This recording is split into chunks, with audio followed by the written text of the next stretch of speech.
ready? Go. Ready? I'm ready. I might find my tiny humans and get them. Once during class, I could. So, I'm gonna start with a story. You ready? Who likes stories? I do. I love stories. I love fantasy stories. Well, this one's a true story. So, I was in the Marines, and there was this Marine. She was a quiet Marine. She was very reserved. People thought she was kind of stuck up because she didn't say much to people. But she always did what she was supposed to do. She was just shy, you know. I'm sure there are some of you that are incredibly shy. Don't talk to people unless you know people. Otherwise, it's like stiff arm, back up, you high spin you real quick. But she was always there to help. In Marine Corps training, you have to go through 2 weeks of Marine Corps history. Now, while she didn't like history very much, she was very smart, and she knew that her platoon was getting graded as a whole, not just individually, yeah, you fail or yeah, you pass. So she would help the other people in her platoon to study so that the entire squad would end up passing military history, which is wicked boring. Wicked. No, it's not. It is wicked boring. But she also hung back during runs. In the Marines, you have to run 3 miles in like 21 minutes. That's worse than history. And, right? She hated to run, but she would hang back to help the other people who were having trouble running. Because let's face it, running 3 miles is a little tough. And when it's raining and it's like 150 degrees outside, it's really tough to run 3 miles. She had this incredible knack for organization, and in the Marines, organization is key. Everything is in line and everything faces front, and literally when they say bounce a quarter off of your bed, they mean it. So she would help other people make sure they were organized. When she messed up in drill, which was sometimes, I mean, you're tossing around an M16. It's not exactly easy. It's only 9 pounds, but let me tell you, when you're playing with your 9-pound rifle for a while, you tend to drop it a time or two. But she admitted when she made the mistakes, and she would go back and she would fix it. And when all was said and done, after being looked to during the 56-hour crucible training that they had to do, and running the 5-mile motivational run on a broken foot, after graduating Marine Corps boot camp with the broken foot shoved into a very small shiny shoe, her senior drill instructor walks up to her and she says, "I am so proud that I get to serve with someone like you. You are going to be an excellent leader." That was me. I was that Marine. Crazy, right? I mean, I teach preschoolers. How am I a Marine? But I was that Marine. But I wasn't born a leader. And all of those things that I just described are characteristics of what a leader does. It was just something that I kind of learned to do. I grew into that. And if you look in the Bible, there's quite a few leaders that some were born to be leaders and we knew they were going to rise up and be leaders, and others kind of like walked into it and grew into that. But what does it take to be a humble leader? Think about that. Not just a leader where you just tell people what to do or you show them how to do it, but a really humble leader. Well, first, you have to live for others, not yourself. It's what do they need first? What do I need to do to help these people? You're not easily embarrassed, because there are going to be things that you have to do as a leader that are not necessarily pretty. Let me tell you, leading an obstacle course with 15 Marines behind me on my team, and it's raining and it's muddy, and I'm the first person that has to go across the wet logs and not fall into the mud, I'm going to fall into the mud, and it isn't pretty.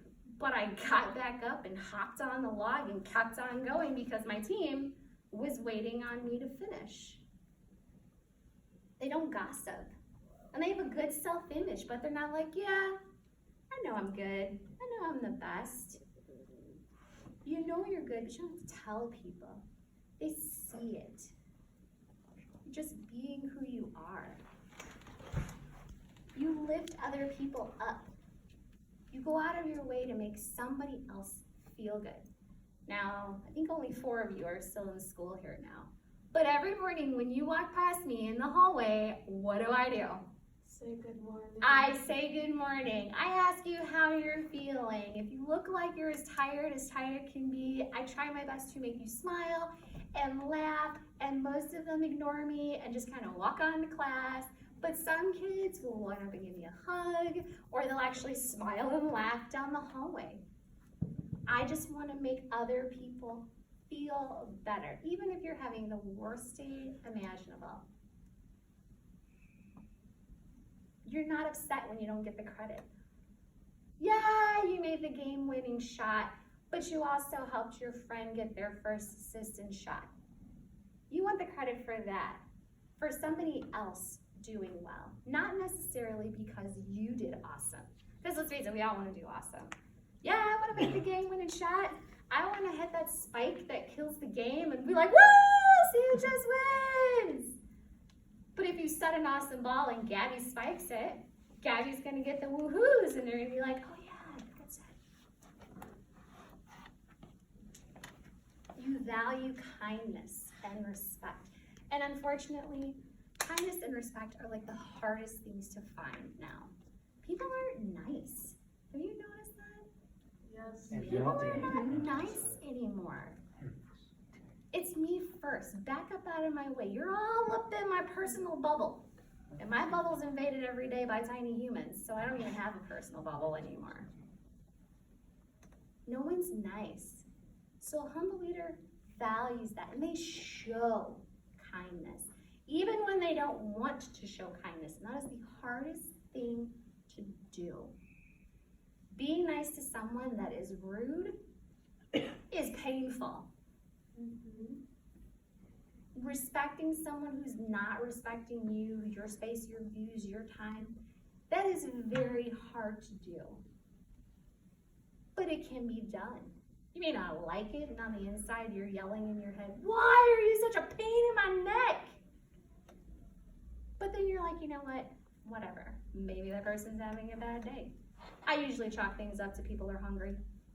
Because let's face it, nobody is nice when you're hungry. I'm not nice when I'm hungry. You should walk around with Snickers bars. Ask my kids, when I'm hungry, it's grrr, back up. I need a sandwich, and then I'm okay. They're grateful for what they have. Nowadays, people want more. I want more. I want this, I want that, I want the new iPhone, I want these shoes, I want all my clothes to be from this store. They don't necessarily care, you know? I've got shoes. They're not the latest shoes, but whatever. I've got jeans, they don't have holes in them, so I'm doing pretty good. We got a jacket. I've got water, food. I'm good. Here's something. They admit when they are wrong. How many of us like being wrong? You are wrong. I like it, but I'm good at it. No, you don't. Wow. Way to throw yourself under the bus. Nobody likes to be wrong. And worse, nobody likes to be told when they're wrong. But a humble leader will admit when they've done something wrong.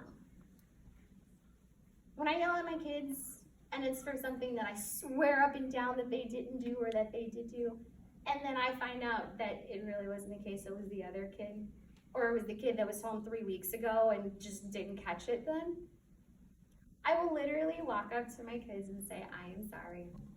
I did not mean to yell at you for leaving the pop cans all over the basement. I totally thought it was you because you're the only child that goes down there. When really it was your brother who was home 2 weeks ago and I just haven't come downstairs to clean, obviously. Nope, you deserved it. Did something else. But I admit when I'm wrong. It doesn't happen often, but I admit it. Listen to others, take input, and be willing to change. Hardest things on the planet. We have no listening skills whatsoever. Do you know that? Yep. We listen to hear what somebody is saying, And so that we can say whatever we need to say back to them. We don't listen to know what's going on. Let me tell you, hang out with 3-year-olds for just a day. You will listen to a lot of stories and a lot of words. And then they will come back and they will ask you about that story that they told you 2 hours ago. You will have great listening skills after just one day with a room full of 3-year-olds because they expect you to listen to them. They want to know that what they're saying is important to you. And you have to take input. Sometimes you need other people's ideas. And sometimes it's the hardest thing in the world because you don't like other people's ideas. And sometimes other people's ideas are really not all that great. But you want to take them in anyway because other people want to feel important and like their input matters. And then when their ideas are good, you gotta be willing to make adjustments. I have excellent ideas. I'm done. But there are other people who have even better ideas than I do, or who maybe know how to do something better than I do.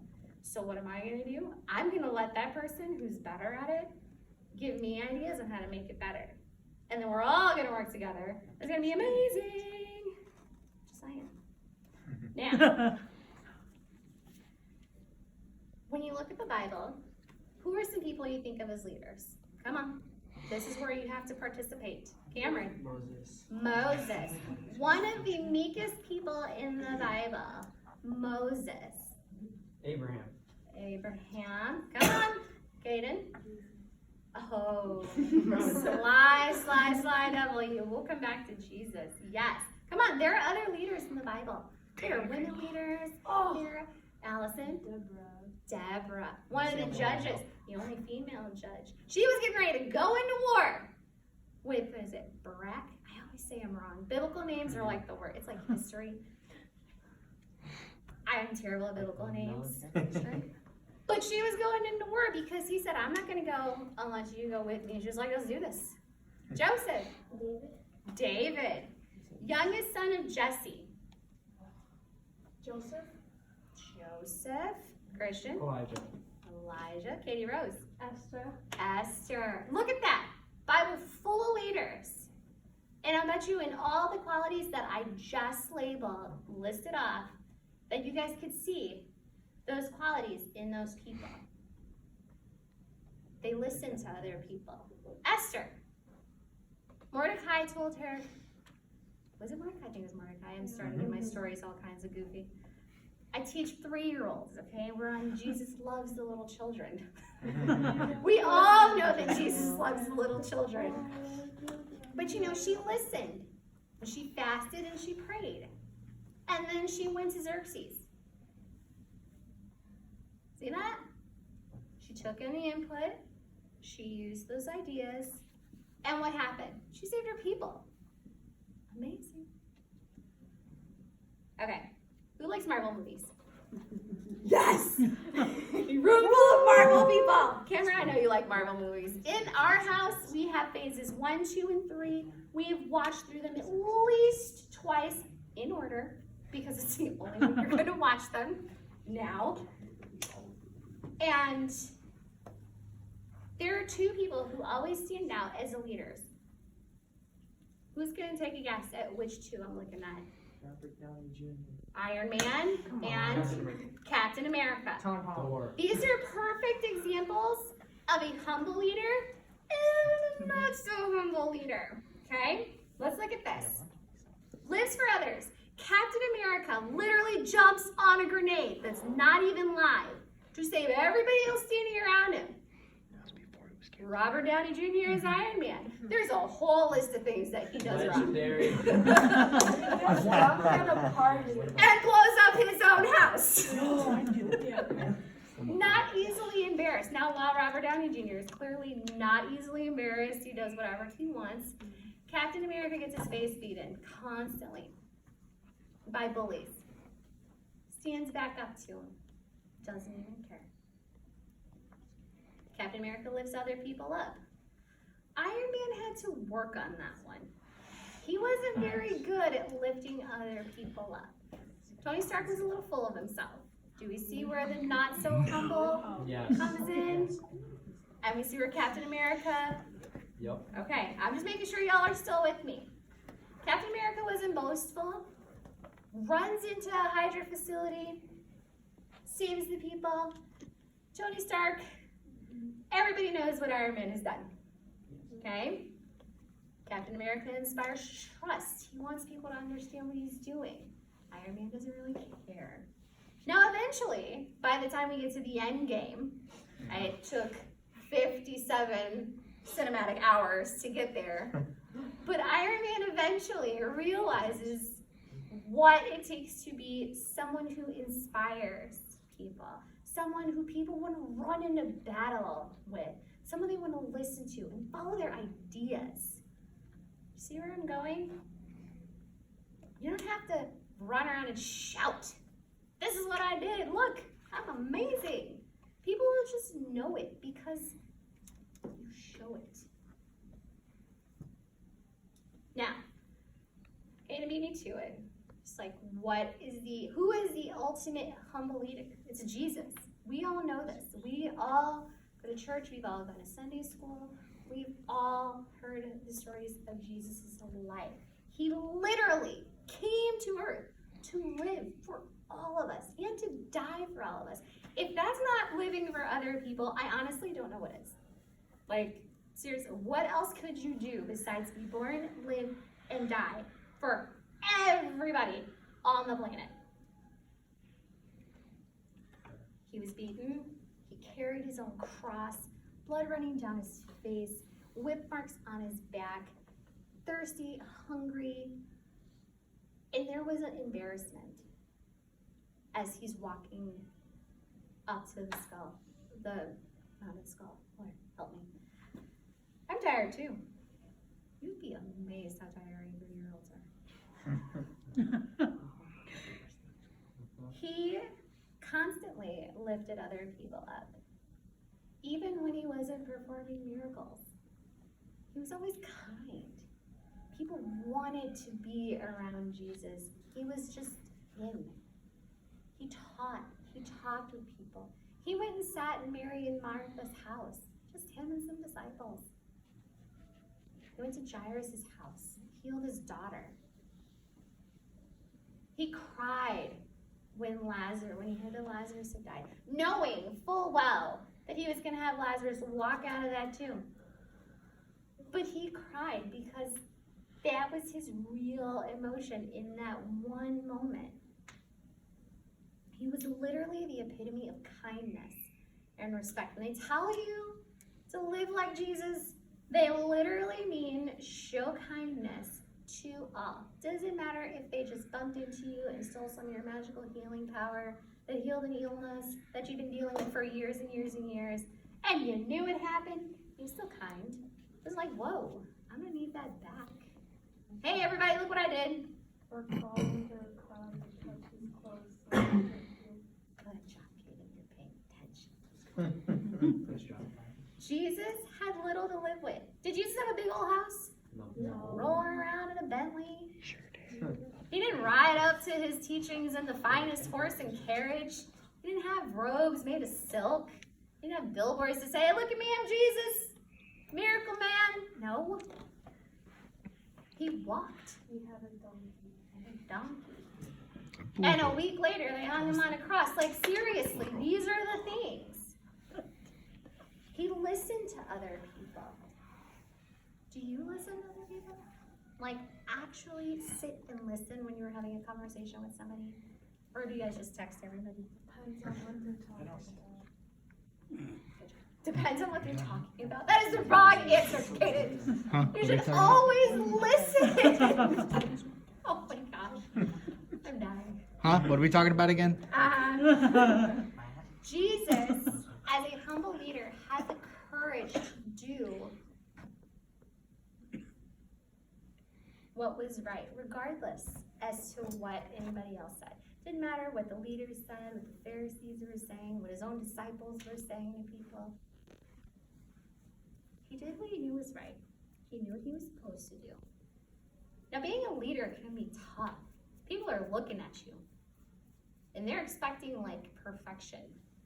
Once it became clear that I was the leader in our squad bay, I had like 60 other pairs of eyes on me. First of all, 60 girls in one squad bay is a lot of girls in one place at one time for 13 weeks.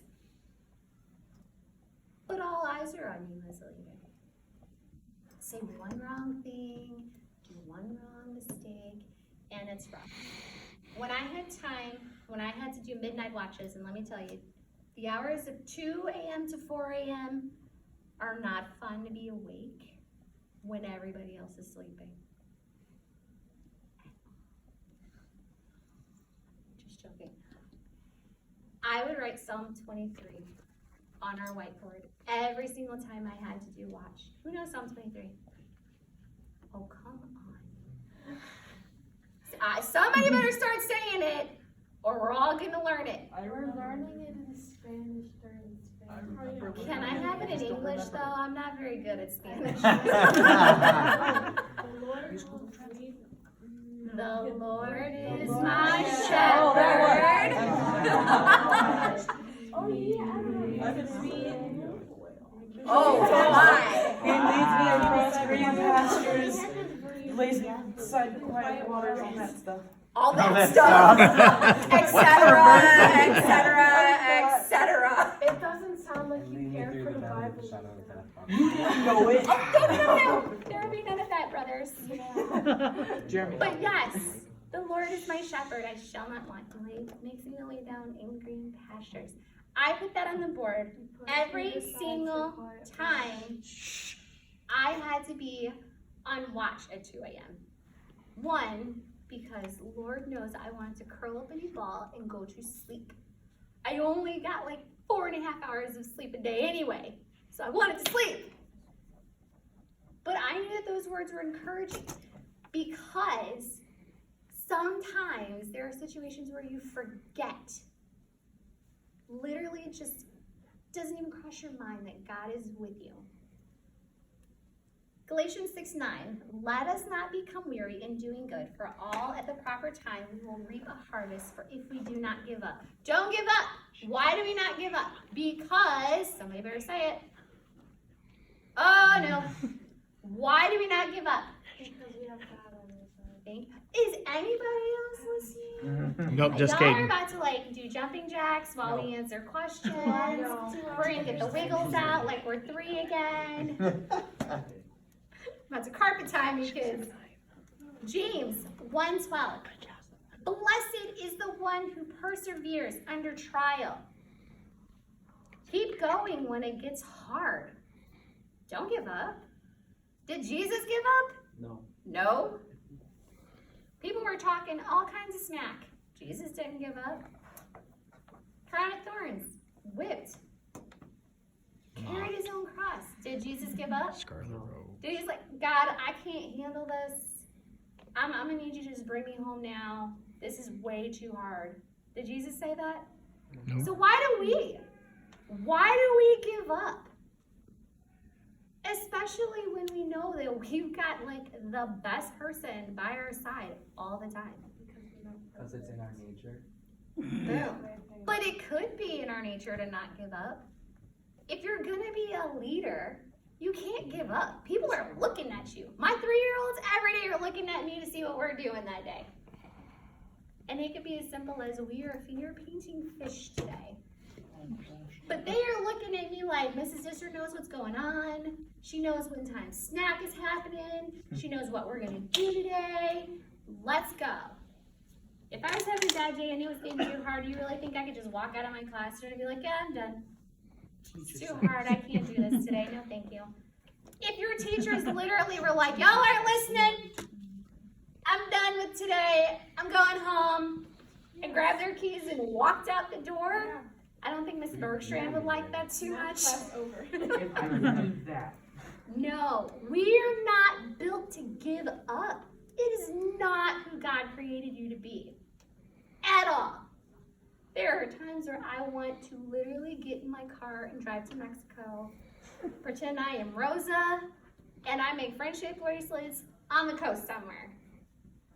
But I can't. Jesus would not want that at all. Me neither. You want to eat it? Philippians 4:13, one of my favorite verses. I can do all things. Through Christ who strengthens me. Thank you. I was beginning to worry you guys had fallen asleep. No, I just remember. Everybody should remember that one. Why? Because you can do all things through Christ who gives you strength. He is your strength. He's not just somebody you pray to when you have dinner, before you go to bed, and during chapel. No! Pray to God when you get up in the morning. Say, Lord, yes, I know it's Wednesday, but please, we're going to have a great day today. Even when you're tired because you didn't sleep the night before. That was me this morning. Pray when you're walking down the hallway, getting ready to take a Spanish test that you only half studied for. Yeah, I know it happens. I know it happens. I'm not foolish. I have a high schooler and a 5th grader. Yolk here of Taco Bell. You guys are going to be the future leaders of our world. And sometimes that is a scary thought. As a grown-up, it is scary to think that my 5th grader who loves AJR and unicorns is going to lead this world someday. But she is. And so it's my job as her mom and one of the leaders in our house to show her what to do. Do you guys have leaders all around you? Do you guys even pay attention to your leaders? What they do, what they say, how they act? That's important. That's how you guys learn to be good leaders. By being around good leaders. And y'all got some great leaders here. I only pop into youth every so often when the TNT kids are driving me crazy. And I'm like, yeah, I've had enough of 3rd through 5th grade. Let's go see what the middle and high schoolers are doing. Why aren't you in here every week I don't know. We might have to reevaluate this one, Kaden. Here you go. You guys are young, right? No. Middle school, high school. People think you're just kids and you don't know anything. 1 Timothy 4:12. Do not let anyone look down on you because you are young, but set an example for the believers in speech, in conduct, in love, in faith, and in purity. Just because you're like 12, 13, 14, 15, 16 doesn't mean that you guys can't set an example. Sometimes grown-ups need an example set for them. I have seen some grown-ups who act worse than 5-year-olds, and there are 5-year-olds who act better than grown-ups. You guys can set an example, not just for the little kids. Set an example in high school. I'm sure there are kids that don't go to church, who don't get the wonderful experience of knowing who God is in your life. Be that example. Walk the talk, seriously. Be kind. Literally, kindness is free. It does not cost you anything to be nice to everybody. Even the annoying kid in class next to you. We all have that one annoying kid. I don't sit next to anyone, so they have I'm the annoying kid next to me. I don't know. I'm in the back in every class except for Mr. Pinsky. Really? He always talks, that's why I get so Okay. We're gonna work on that. except Spanish. Yeah, because I got moved to the front. Hayden, I'm seeing a theme here. We should work on that. I really want to see what you guys do as you get older. Me too. I've already seen leadership. I've already seen leadership come out of each and every one of you. Y'all don't know it, but I pay attention to everything that goes on. I watch you guys when you're on the volleyball court, when you're in the basketball court, when you're playing soccer, when you're in the Christmas programs. Not everything. God knows everything, but I know enough. I've seen leadership in this room. I know right here that God has put each and every one of you here to learn, to be even better leaders. You guys are awesome. And y'all may not feel awesome right now because it's like 8 o'clock on a Wednesday and you didn't have to go to school and probably had to do some kind of homework. And your mom probably harped on you because you loved something where it didn't belong. You're just like, nope, I'm pretty good. But it's not hard. It literally is the easiest thing and the hardest thing. Be a leader. Show other people how to be. Start with kindness and then listening. The rest of it kind of follows. Literally. If I could challenge you to do one thing, it would be by next week to work on your listening skills. I listened good. But you should talk a lot. I love you, Kata. Okay, so if the leaders have questions, just a couple. And I really want to know if you paid attention because I want good answers. Like, I actually want you guys to think about these answers. And not just because I'm telling you to think about them, but because it really is going to have an effect on your later on in life. Scary as that is. One day y'all will not be sitting in youth group. One day you'll be sitting in Bible study with other grown-ups or work. I mean, not everybody can have an awesome job teaching 3-year-olds like me, but no. Do you guys have any questions for me? Christian, no.